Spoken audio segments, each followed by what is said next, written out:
Hello and welcome back. So this video is more personal than usual. It's more about me and my growth rather than the business itself. A while ago, I shared a video about how having a business can feel like a self-development quest.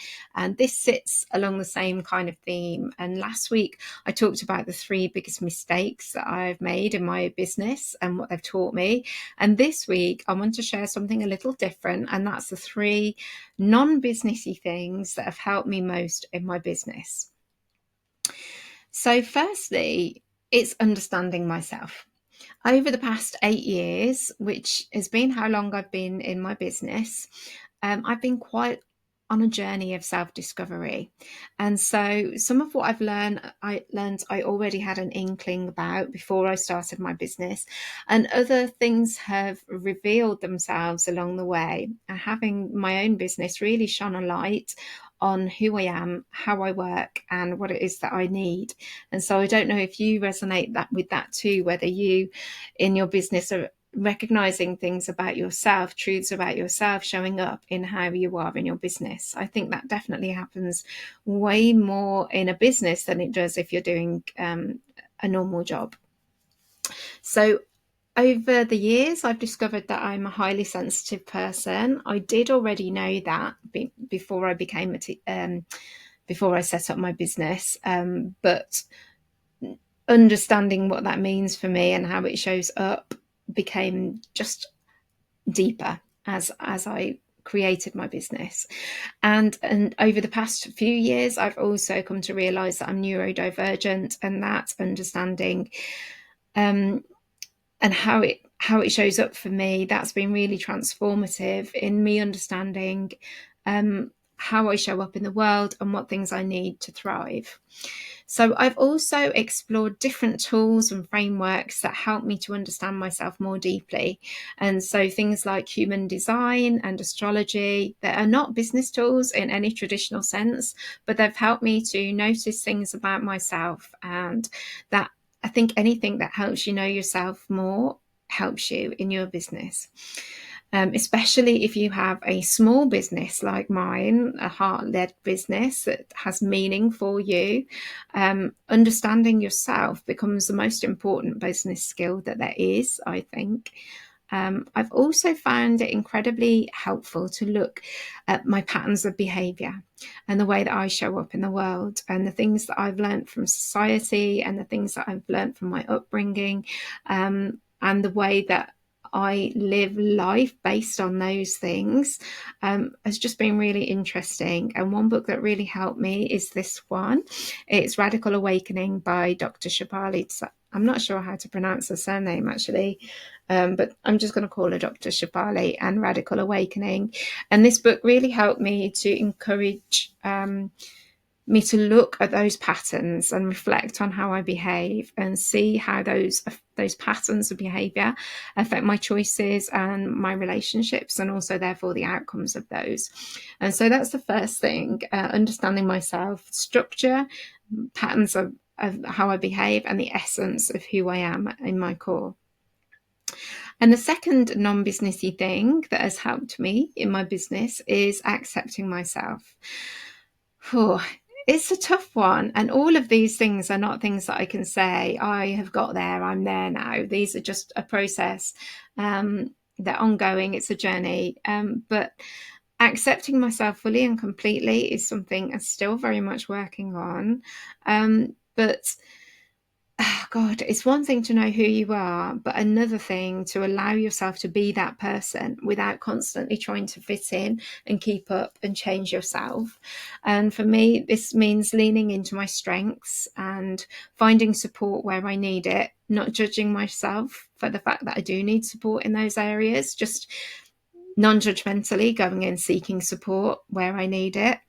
And it means acknowledging my challenges without shame and seeking systems or people or rest when I need it. And it also means trusting myself, which has been a difficult thing to do, and I still need a lot of practice with it. But trusting myself and trusting the decisions that are okay and that I'm okay, that's been really revolutionary in my business, because when I accept myself for who I am, I do make better decisions and things just flow more smoothly, because I'm no longer fighting against myself, trying to be something that I'm not. I'm simply being me in life and in business, and that's really helped. And the third thing, is actually a really difficult and vulnerable thing for me to say out loud. I find it really difficult, but it's loving myself. And loving myself means treating myself as a priority, not in a selfish way, but in a way that honors my worth and recognizes my needs. And it's about the actions that I take and the way that I show love to myself and the way that I care for myself. And so that includes how I treat my body, how I treat my mind, how I spend my time. It means looking honestly at my relationships and my commitments and asking whether they truly support my well-being or whether they drain me. It's not easy stuff. It sounds nice, but it's actually a challenge. And some books that have really supported me in this journey include this lovely one, Self-Compassion by Kristin Neff, and also Radical Acceptance by Dr. Tara Brach. And so there's lots of radical there, isn't there? I love that. Both of these have really helped me to soften my inner dialogue and my approach myself with more kindness and more compassion. And loving myself practically looks like committing to my daily walks, the time in nature, regular energy work. I really enjoy getting Reiki, and so committing to spending that on myself is a really important thing and has really helped me to show love to myself. So these are just general self-care things, but I think the thing that has really helped me is flipping it from it being me doing those things from a place of love because I want to do that, rather than a place of obligation of I should do these things because they are good for me.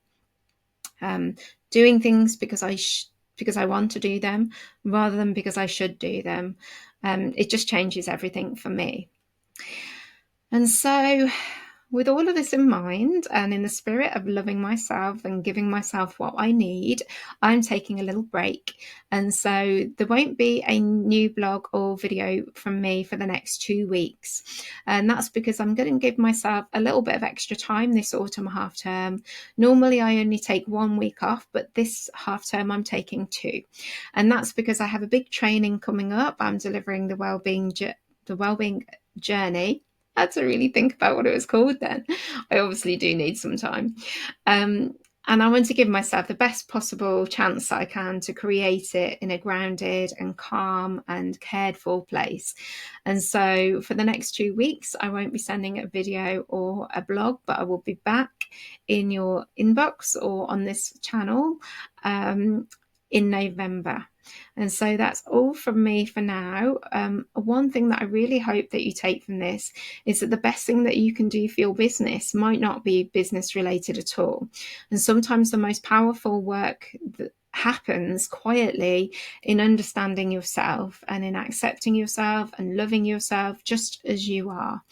And so if you also are running your own business, or even if you're just working in a caring profession, perhaps take a moment to pause and ask yourself these 3 questions.